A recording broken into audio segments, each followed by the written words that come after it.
I had been feeling unwell, but one day while at work, I went to the restroom, and the burning sensation that followed caused me to cry out in pain. It felt as if a red-hot poker had pierced me. I left work immediately and went to see our doctor. After a thorough checkup and several tests, he called me into his office. "I have to ask you some very personal questions, Jim," he said. "They're not easy, but they're necessary." I was confused. I wondered what the law had to do with my pain. "Okay, I guess, Doc, but why?" "Well, I'm afraid to tell you this, Jim, but you have an STD. It's treatable and will go away, but it's still an STD." His words hit me like a freight train. I struggled to comprehend what he was saying. How could this be possible?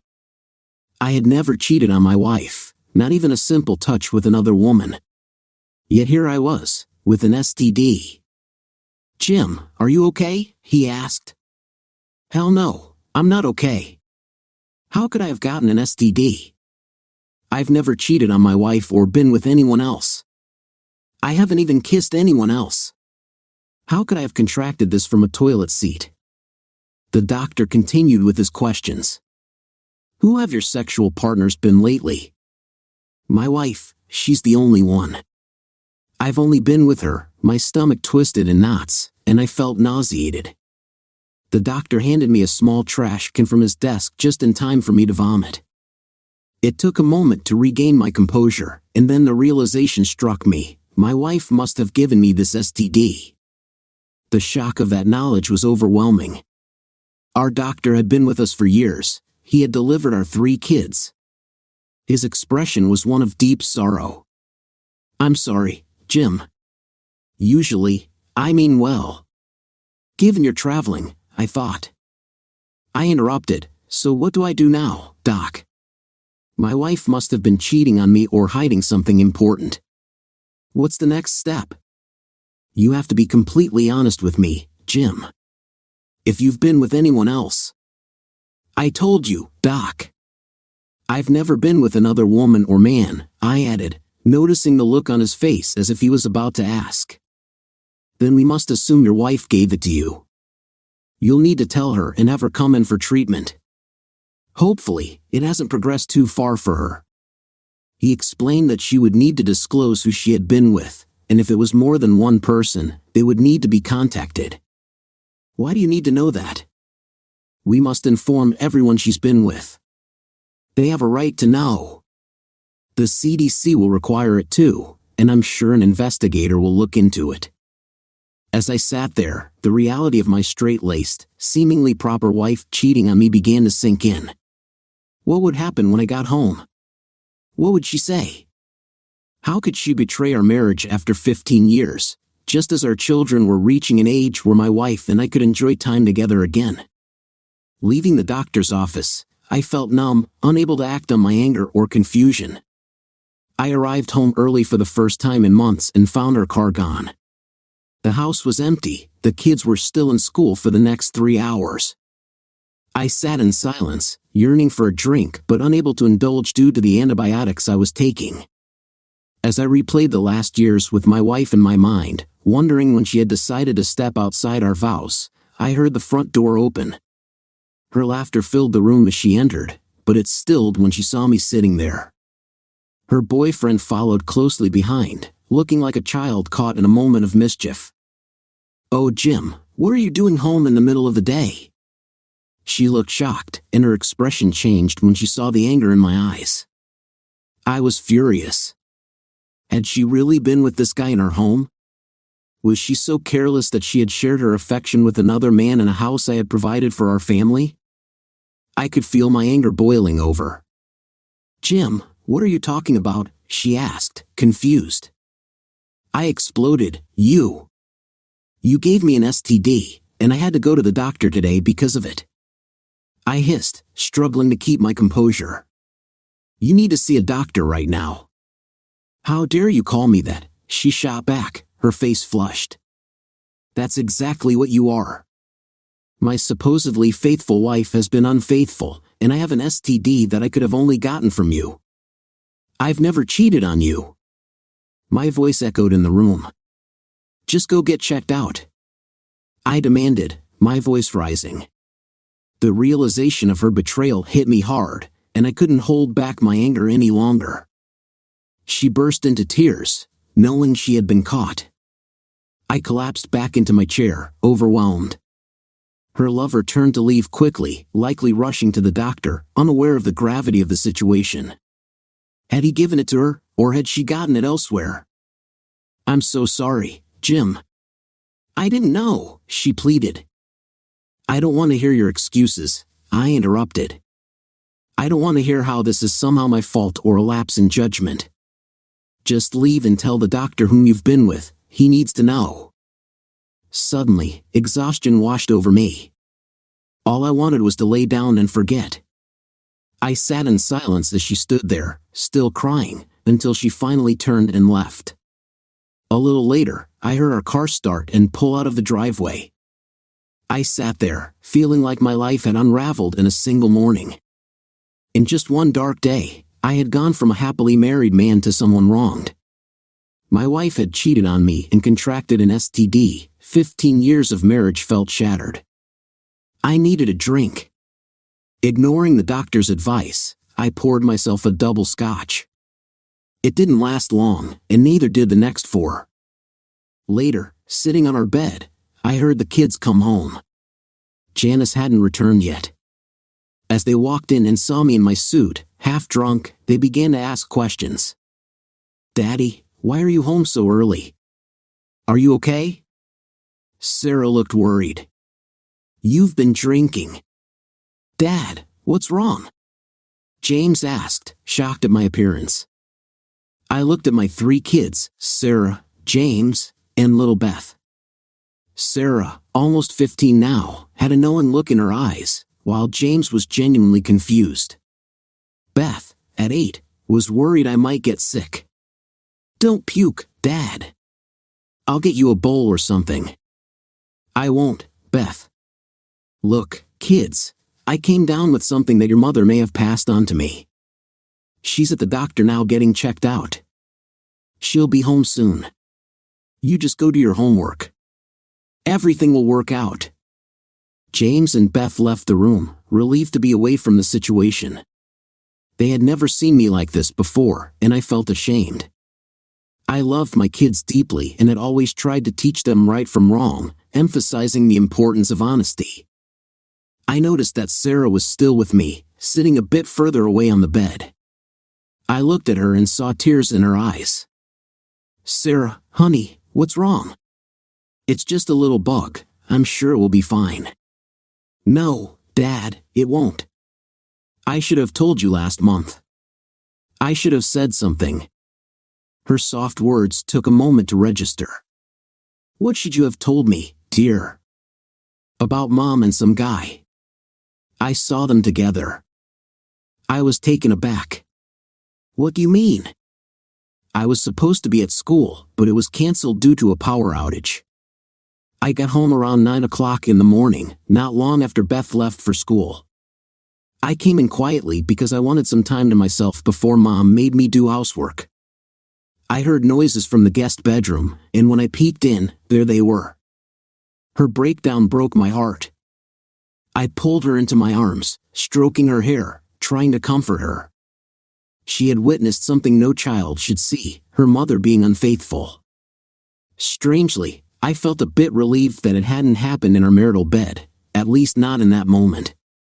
Sarah cried for some time, then eventually got up to freshen up. I sat there, feeling lost. What was next? I had only loved one woman in my life, Janice, and now she had betrayed me. What did I do now? Divorce? Leave town? I felt empty and alone, as if my best friend and trusted partner had stabbed me in the back, leaving me vulnerable and hurting. Sarah organized a dinner for everyone. I wasn't hungry, but I sat with them while they ate. James was full of questions, but a look from Sarah silenced him. I wasn't ready for any inquiries at the moment. The kids rushed off after eating, having heard my car pull up in the driveway. Sarah lingered behind, seemingly reading my mind, and reassured me, "Dad, if it comes to a divorce between you and Mom, we want to be with you. She's changed a lot. Thank you, honey. I'm not sure what's going to happen now, but I'll remember what you told me." Janice walked into the very quiet house. "Jim, are you here?" "In the kitchen," I replied. She entered with a look of sadness and guilt that I had never seen before. Sitting down across from me at the table, I noticed tears streaming down her face as she fumbled with her car keys. "So, what did the doctor find out?" I have an STD. I gave it to my one love in life." "Oh God, I'm so sorry, Jim. I never meant to hurt you." I didn't want to hear her lies or excuses. I just wanted to distance myself from her. The anger bubbled within me, and I felt an urge to confront her.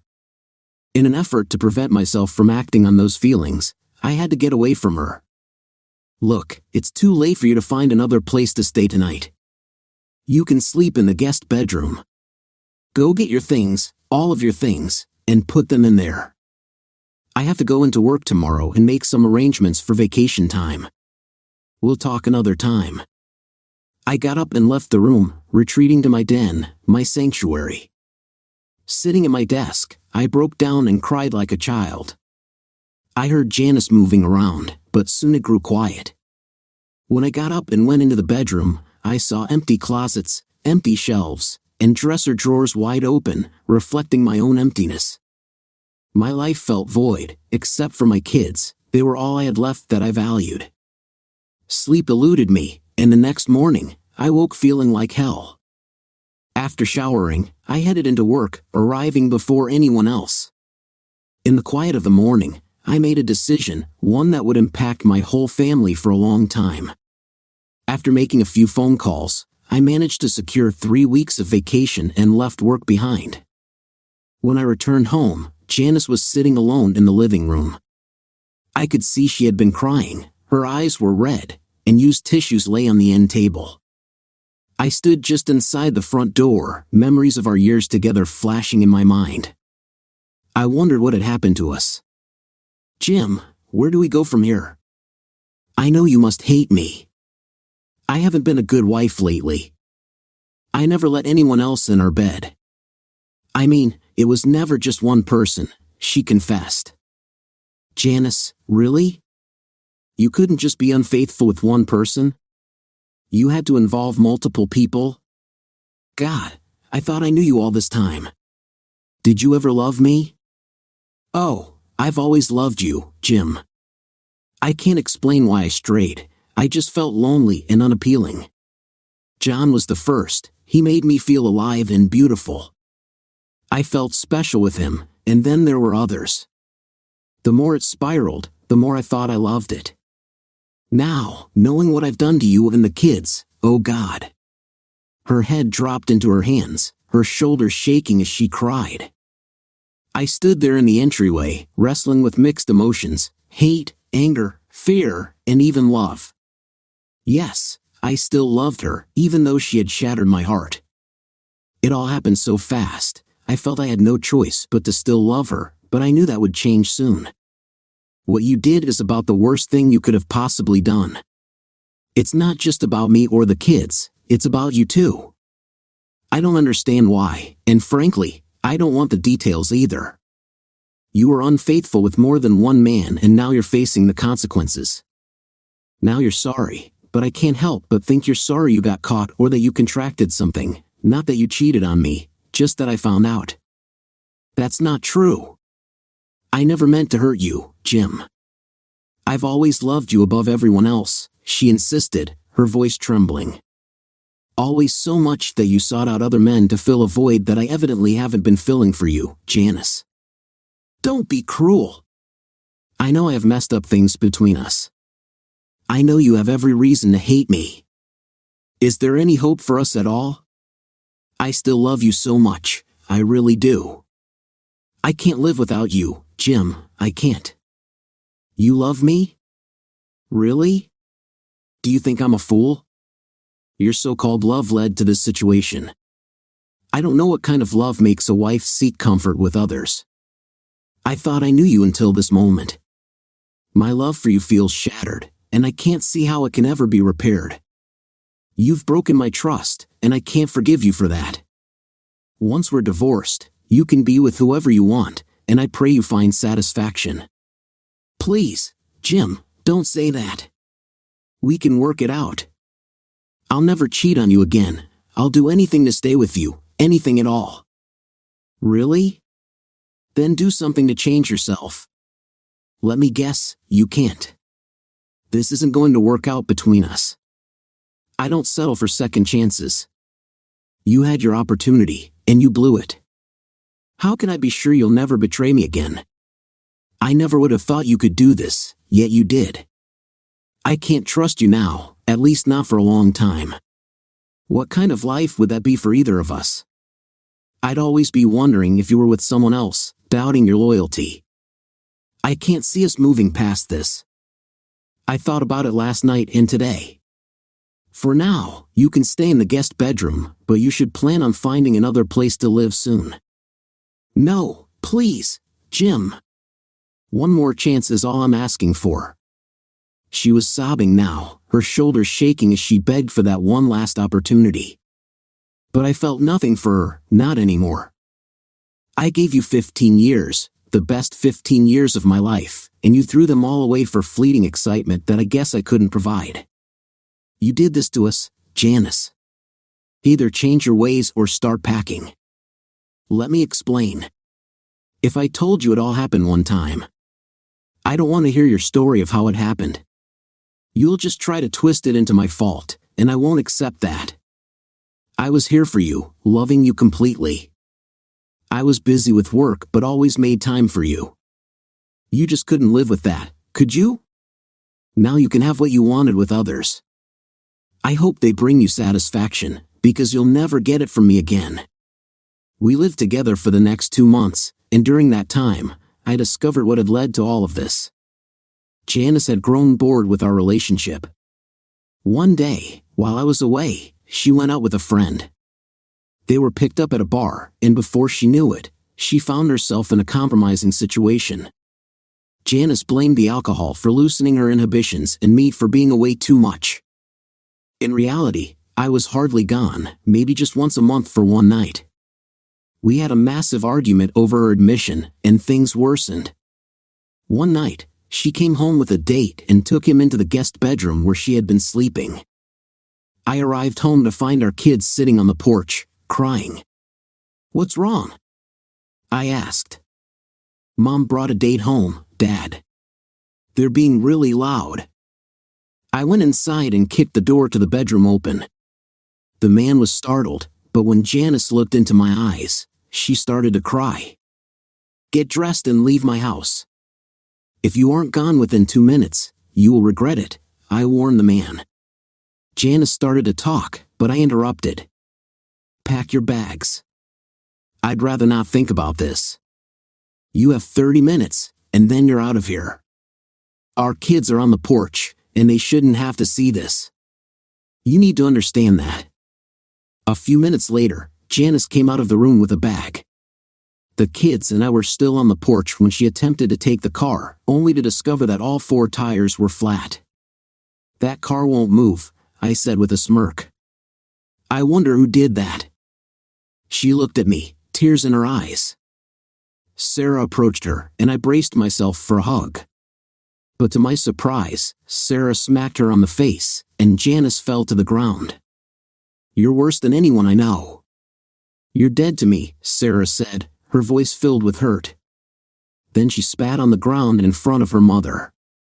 "If you think I stopped Sarah or said that Janice hadn't done anything wrong, you're mistaken. All I said was, 'Good job. That is my daughter.'" Sarah kicked Janice's bag onto the street, and she didn't hesitate to throw out all of Janice's clothes too. We went inside, leaving Janice to figure things out on her own. Our divorce was quick, with no fight from Janice. I ended up with the house and the kids. She received a portion of my retirement savings, some of our joint savings, and her car.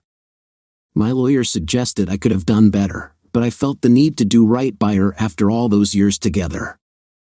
The kids missed their mother, but they were also angry with her for cheating. Sarah had witnessed her mother's actions, and later I discovered that James and Beth had seen her with other men too. It was difficult for us at first. Janice was allowed to see them a couple of days each month and for a week in the summer, but they never wanted to go. Sarah often treated Janice coldly during those visits. I eventually took all three of them into counseling, and gradually they were able to cope better, though not completely healed. We began to build a new life as a single-parent household, and Janice seemed to fade away, seeing the kids but not me. I preferred it that way. Every time I thought of her, the pain of her betrayal resurfaced. 3 years passed quickly. Sarah was now 18 and blossoming into a beautiful young woman, while James was maturing and growing fast.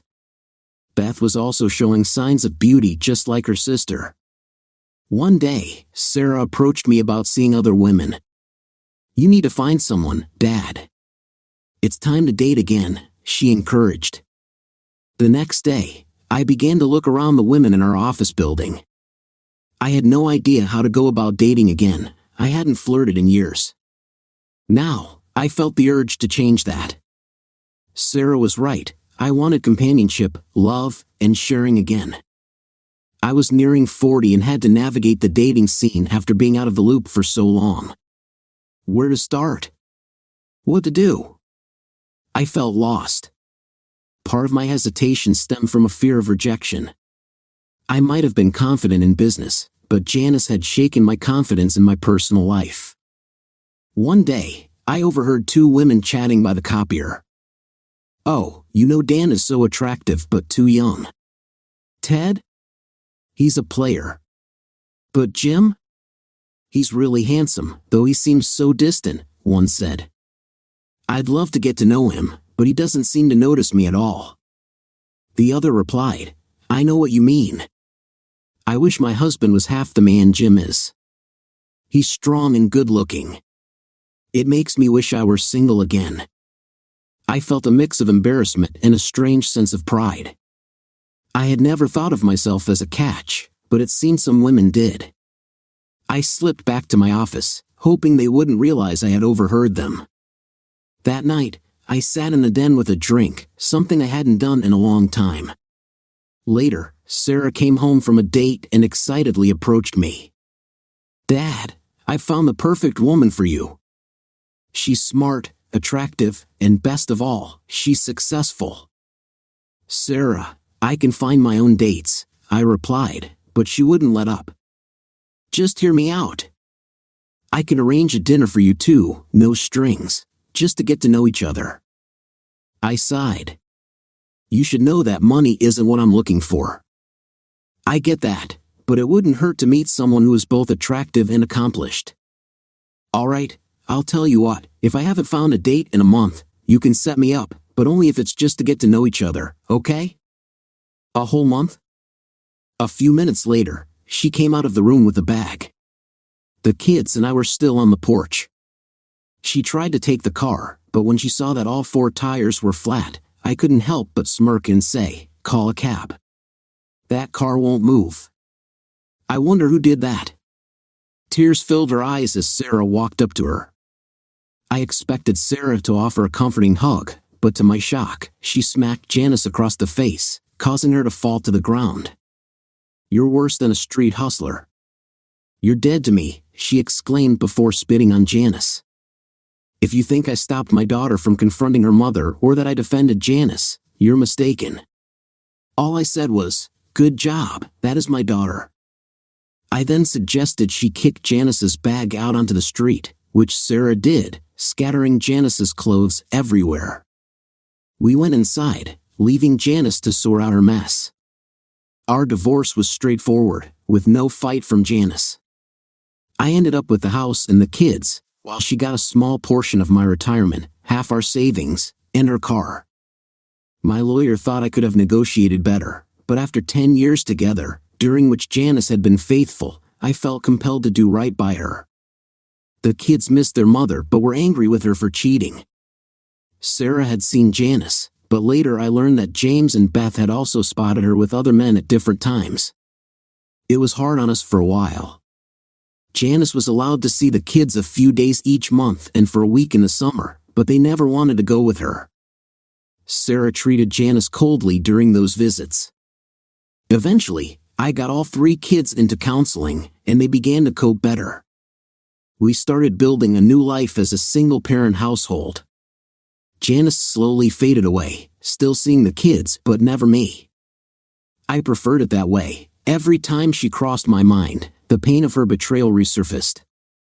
3 years passed quickly, and Sarah turned 18, blossoming into a beautiful young woman. James matured rapidly, and Beth showed signs of being just as lovely as her sister. One day, Sarah mentioned I should start dating again. I hesitated, unsure about my daughter acting as my matchmaker. Still, I felt a growing desire for companionship, not just intimacy, but the friendship and love that I missed. Suddenly, at almost 40 years old, I found myself needing to re-enter the dating world after years of being out of the loop. Where would I start? I was lost. Part of the reason I hadn't attempted dating was my fear of rejection. While I was confident in my professional life, Janice's betrayal had shaken my self-esteem. One day, I overheard 2 women discussing their crushes near the copier. Dan is so attractive, but too young. Ted is a player, and Jim, he's handsome but so distant, one said. I felt embarrassed but also a little proud to think that some women saw me that way. I slipped into my office, hoping they hadn't noticed I was listening. Later that evening, Sarah returned home from a date and excitedly said, "Dad, I've found the perfect woman for you. She's smart, beautiful, and wealthy." I replied, "Sarah, I can find my own dates." But she insisted, "Let me set you up. Just dinner, no strings attached." I was reluctant, but she convinced me to agree. Fine, but only if I don't have a date in a month. The next week, I tried to ask out one of the ladies I had overheard, but my attempt was poorly timed and poorly executed. She looked at me in confusion, and I quickly backed away, embarrassed. It felt like a miserable failure, and I almost fled to my office, worried she might accuse me of harassment. The rest of that day felt awkward. I focused on paperwork, trying to shake off my embarrassment. The following evening, at home, my kids tried to cheer me up, unaware of what was bothering me. Beth eventually coaxed the story out of me, and she and Sarah laughed at my failed attempt with Amy. "You can't expect a girl to drop everything for a date, especially out of the blue," Beth pointed out wisely. "Yeah, well, I haven't dated anyone in forever."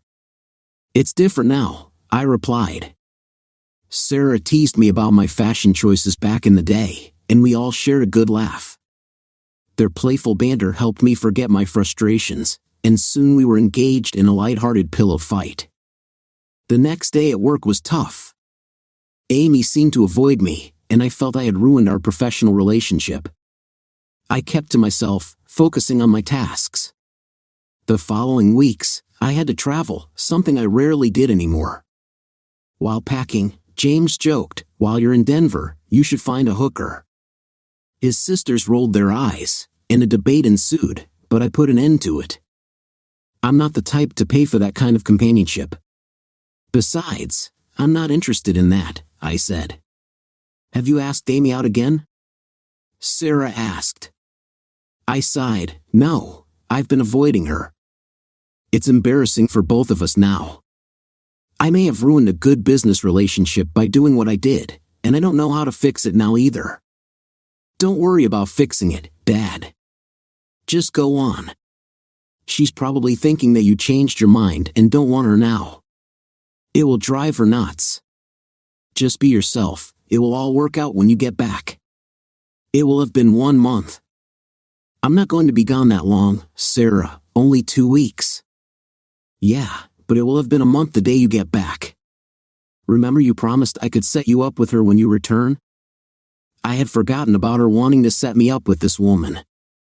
I shook my head and admitted, "Okay, I promised you that, so I'll stand by my word. Just don't expect too much, it probably won't work out well. You know she'll love you, Dad. You're everything the other men she's seen aren't." She's been looking too. I think you two will hit it off really well. HM, I have to wonder why you're so eager to hook me up with this particular woman.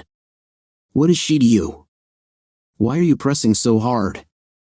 Oh, Dad, I'm just worried about you. I want you to be happy, and I think she could be the one to help with that. I like her a lot. What's so special about her that I should know about? Well, she's intelligent, has her own business, and is doing quite well. Plus, she's very attractive and takes care of herself. I know you'd like her, maybe even love her. It sounds like you've made up your mind. Sometimes a girl has to take charge. Ever since Mom left, you've been so sad. I worry about you. I was afraid you would think I might do something drastic. I should have seen that. I forgot about Rebecca's dad. Rebecca was one of Sarah's best friends, and one day, she came home to find an ambulance and police at her house. Her father had taken his own life after discovering his wife's affair. That legacy left on the kids was heartbreaking. They moved away after the funeral, and Sarah lost touch with Rebecca shortly after. Dad, I love you and want you to be happy. I think a good woman could help you get back to the man you used to be. Okay, Sarah.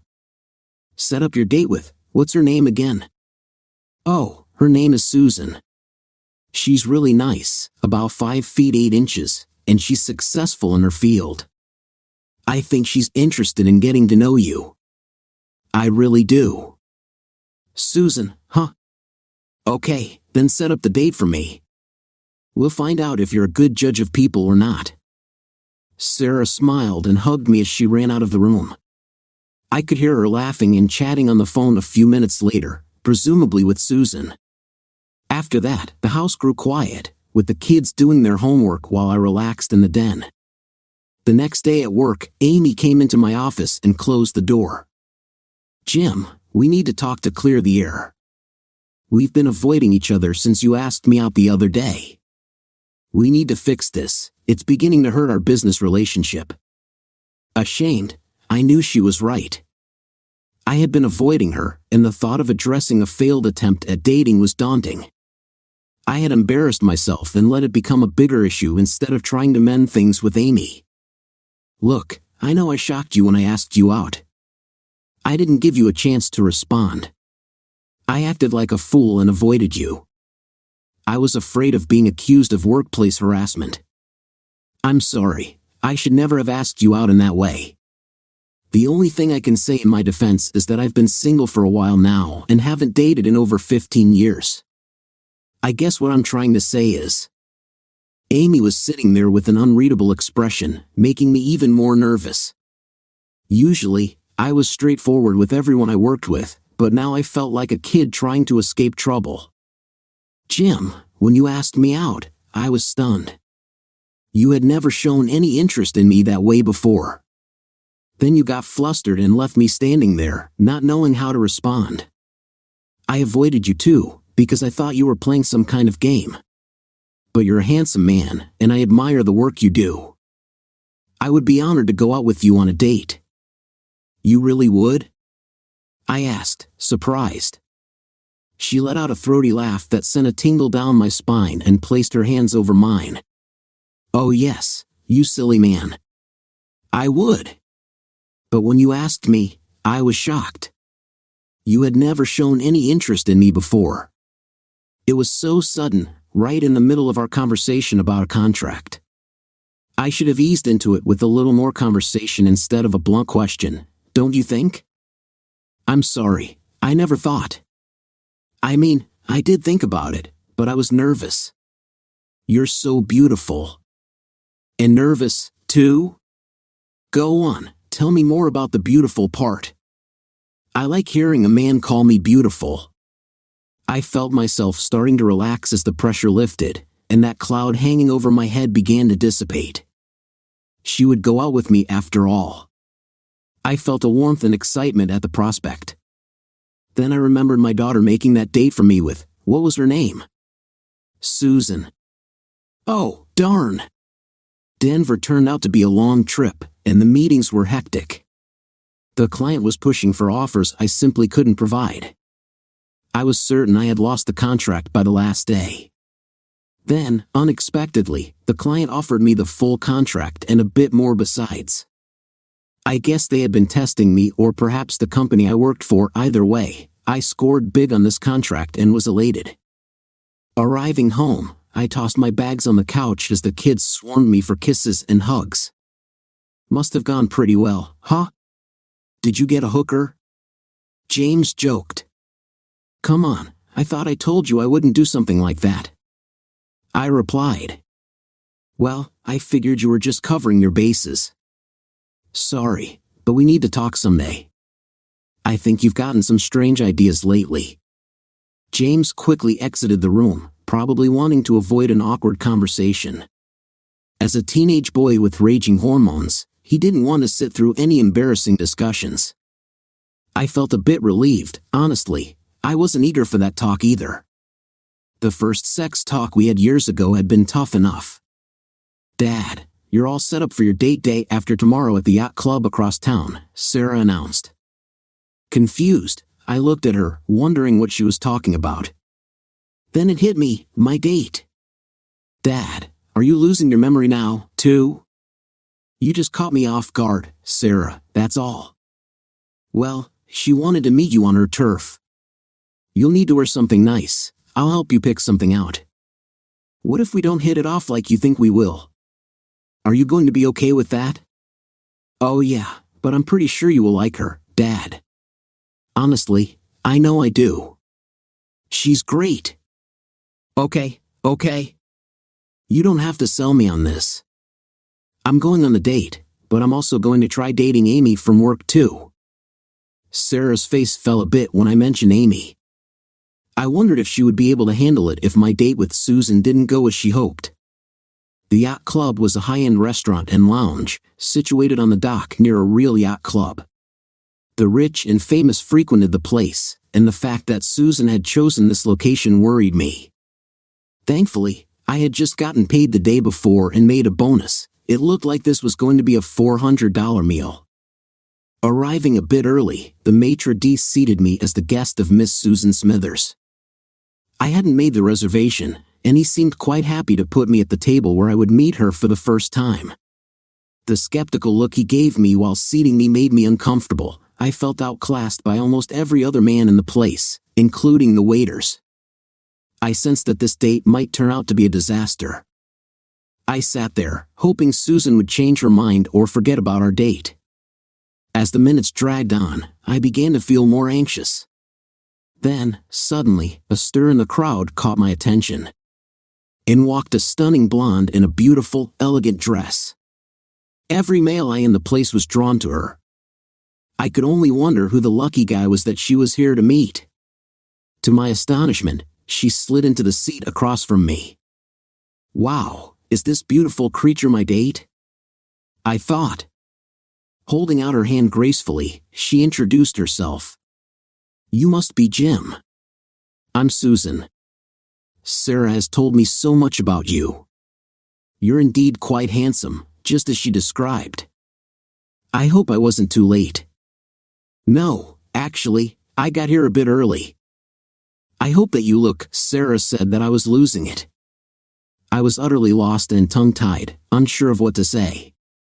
My attempts at being suave and debonair felt like they were drowning.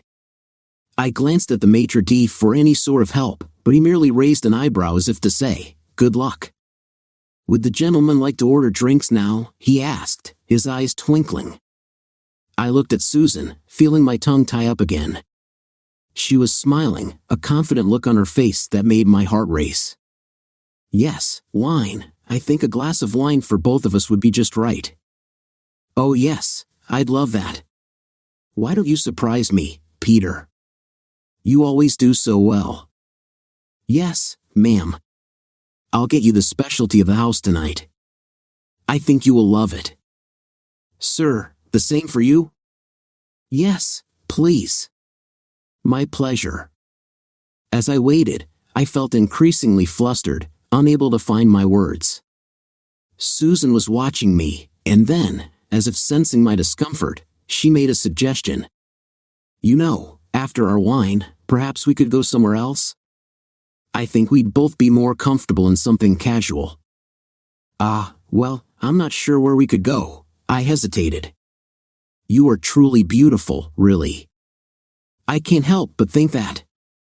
She laughed softly, her charm disarming me. Any man who thinks I'm beautiful is someone I want to hear more from. Keep talking. Her laughter was soothing, and I felt the pressure ease off me. You are very beautiful, and I imagine every man here thinks the same. I felt embarrassed for stumbling over my words, not having been on a date for over 15 years. Sarah warned me I might act like this. Susan smiled knowingly. I'm sorry if I put you on edge. Sarah has been eager to set us up for quite some time. It's nice to finally meet you. As we chatted, the initial tension dissipated. I learned that Susan had met Sarah at a school event where she was a speaker. Their connection had blossomed into a supportive friendship. I found myself drawn to Susan's intelligence and warmth, imagining a potential future with her. By the end of the evening, I felt hopeful and excited. When I got home, Sarah was the only one awake, her eyes bright with curiosity. So, Dad, how did it go? Isn't she beautiful like I said? Yes, she is quite beautiful and very nice. You were right about her too. I'd like to get to know her better. Sarah pumped her fist in the air, clearly thrilled. Yes. I knew you would hit it off. Sarah, it's not like it's a contest or anything. I hardly think you should be acting like you won a competition, but I was right. Dad, you two did hit it off, you like her. To me, that's a big win, it's a real big deal. Her excitement was quite comical to watch, so I let her have her fun. I was mildly embarrassed to know that I was the reason, or rather my date was the reason, for her celebration. So, did you kiss her? Did she kiss you? No, we didn't kiss, it was a first date, after all. Oh, no kissing at all? You sound disappointed. Sarah, it was just our first date. Sometimes people don't kiss on first dates, you know. I had hoped that we'd share a moment, but let's just say I really would love to take her out again. As a matter of fact, I made a date with her for next Sunday, a picnic. I also told her I was dating Amy, or rather that I was planning to take Amy out at least once too. She seemed okay with that. She told me she appreciated my honesty. Oh no, Dad, you shouldn't have told her that. Besides, if you're as taken with Susan as you say, why not just cancel your date with Amy and focus on pursuing Susan? I'm in no real hurry to pursue anyone, Sarah. This dating thing could take a long time, and I may meet a lot of women in the process. I want to be as certain as I can be that the next person I ask to marry me, should it come to that, is someone I can trust. I lost my train of thought as I reminded myself of my ex. I could feel that pain, softer now, but still there nonetheless. Trust, Dad, someone you can trust. Unlike Mom. Yes, I had gotten quiet. I spoke so quietly I hardly heard myself. Sarah stepped into my arms and hugged me tightly. I could feel her tears on my cheeks. You'd have thought after several years I'd have gotten over my cheating ex-wife. Evidently, I still had some issues. When we broke apart, I saw that Sarah had been crying too. That made me feel a little better inside, knowing my pain wasn't starkly alone. I hated that I had this pain to begin with, and I hated that my children had to suffer it with me. At the same time, it was good to know that my children loved me in spite of everything that had happened. I'm sorry, Dad. I guess I forgot how much Mom's cheating had hurt you. I thought you were all over it now. Don't be sorry, Sarah. You have gone a long way to helping me get over it all, you and your brother and sister too. It is time for me to move on with my life. Obviously, your mother did a long time ago. Over the next few months, I dated either Susan or Amy constantly. With Amy, the relationship had intensified, something I hadn't counted on. Susan and I, however, were growing together slowly. She was setting the pace in a way that felt right for her, and I was very willing to allow that. One night, about my fourth date with Amy, we were saying goodnight at the door of her place. Things were heating up as we went along, and she soon invited me inside. We had done this before, so I wasn't expecting more than an evening of closeness and then going home, something I had gotten used to.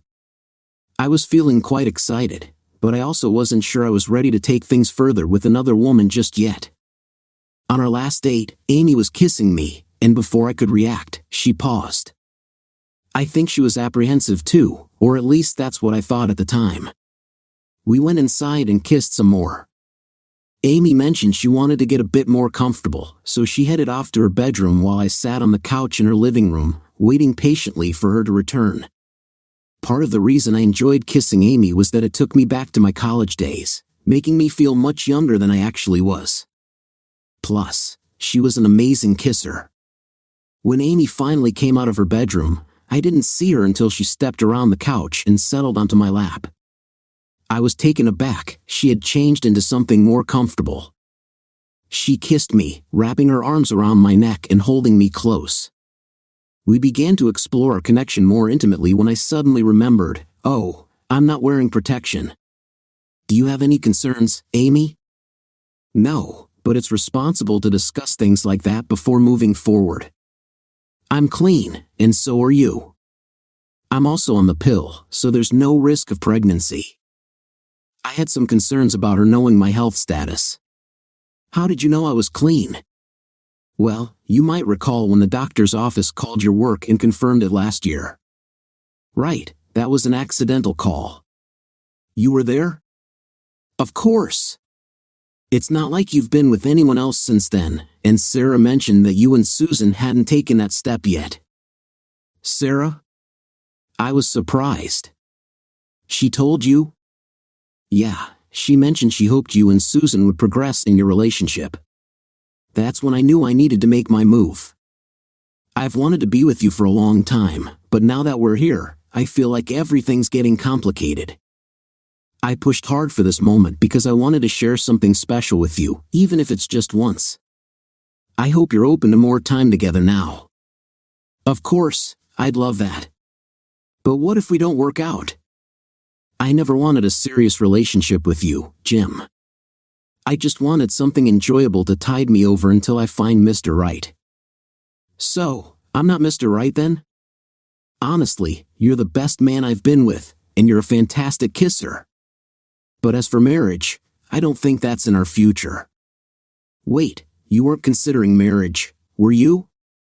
Oh no, not right away. I figured I'd take my time this time around. Maybe I hoped it could be you, but I see now that we have great chemistry, just not the deeper connection I'm looking for. Will you still want to go out and enjoy each other's company occasionally? Of course. I hope I haven't hurt you. Oh no, not at all. I'd like to keep things going for a while. Great. So, are you ready for another round? The next morning, I found myself in the kitchen, thinking about both Amy and Susan. I was dating two wonderful women, one I was trying to connect with in a more traditional way, and the other who was simply looking for companionship. I felt a mix of confusion and contentment with how things had unfolded.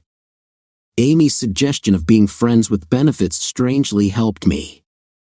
I no longer felt anxious about taking Susan out on dates, especially when I wanted to explore intimacy more deeply than she was ready for. Amy had assured me she was happy to be intimate whenever I wanted, with no romantic strings attached.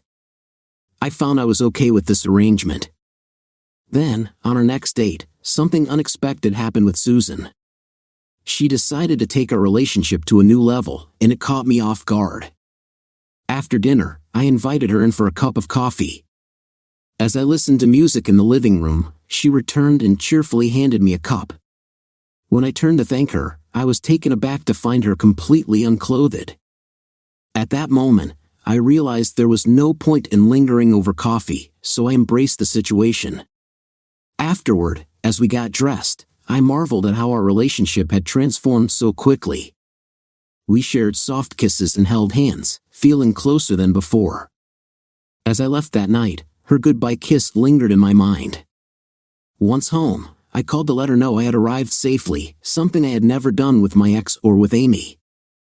I reflected on the evening when my daughter, Sarah, came in and hugged me. "How was your date, Dad?" she asked. I replied it went well, but I noticed her smirk and realized she had caught on to something.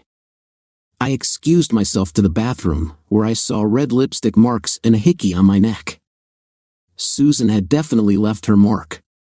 When I returned, Sarah teased me about it, asking if we were getting serious. I fumbled, realizing I had inadvertently revealed more than I intended. I explained that I couldn't get pregnant, but Sarah insisted it was clear we were involved. She even mentioned that Susan couldn't get pregnant, which I hadn't realized she knew. I was left to ponder my feelings about this new development. Was I falling in love with Susan? Could my relationship with Amy ever evolve into something deeper? On my next date with Amy, I sensed a change within myself. We went to her place, and while I was able to please her, I felt detached, almost like I was going through the motions. As I got dressed, she confronted me about my behavior. "So, you and Susan are getting closer, huh? Are we done?" "I'm sorry, Amy. I'm not sure what's happening with me," I admitted. She pressed for details, but I hesitated, unsure of how to articulate my feelings. "It's not like I'm going to spread the word," she reassured me. "We're just friends with benefits, and that's all it is. No love, just physical connection. If you found someone you truly care for and want to spend your life with, then go for it. I won't be hurt, I'll miss you, but I won't be heartbroken." "Amy, I'm not sure what to say. You're beautiful, and I care about you deeply, but it's not love in the way of wanting to spend my life with you. I value our friendship." Good Lord, for a second there, I thought you might have feelings for me. "But honestly, if you and Susan have a chance at happiness together, you should pursue that. She's a keeper, and I can see it in your eyes. You're in love with her." It was obvious tonight. "Oh, sweetie, I hope one day I can find someone like you as both a lover and a partner. I might be making a mistake not pursuing something more serious with you, but I know you don't feel for me the way you feel for Susan. That's okay, I'll be fine. We'll be fine. Just remember, it was always a casual thing for us, and Susan is the one who has your heart. You need to dedicate yourself to her now." We parted that night with a bittersweet kiss. Amy was a wonderful person, and I would never forget her. I was relieved to know she was serious about keeping our relationship casual. It allowed me to feel free to pursue Susan fully. 2 years have passed since that night, and Amy and I still work together quite well. I received a promotion, and I brought Amy along because she truly deserves it. Even if we hadn't been intimate, I would have recognized her talent and dedication. Amy found a man she loves, and they're planning to get married. She asked me to give her away since her father passed away. I accepted, knowing how happy she is, and I sincerely hope her marriage fulfills all her dreams. As for Susan and me, we married 1.5 years ago. Sarah and Beth were bridesmaids, and James was my best man. Susan is everything I've ever wanted in a wife, and I feel incredibly lucky that we fell in love. Sarah is thriving in college, pursuing her MBA, while James is about to graduate and head off to college himself. Beth, a junior now, reminds me so much of her sister. The family has blended beautifully, and everyone gets along splendidly. In a twist of fate, my ex ended up with a troubled reputation and health issues. I learned from my daughter that she was hospitalized due to complications related to her past choices. I couldn't help but laugh, and my daughter found humor in it too. Now, I need to go, Sue is calling. We have a dinner date at the yacht club, and Sarah and her date will be joining us. It sounds like it might be a serious dinner. Perhaps someone will pop the question or seek permission for something. I hope they wait until after college to get married, but if they're genuinely in love, that's what matters most. Dear listeners, please share your thoughts in the comments, And don't forget to like, share, and subscribe.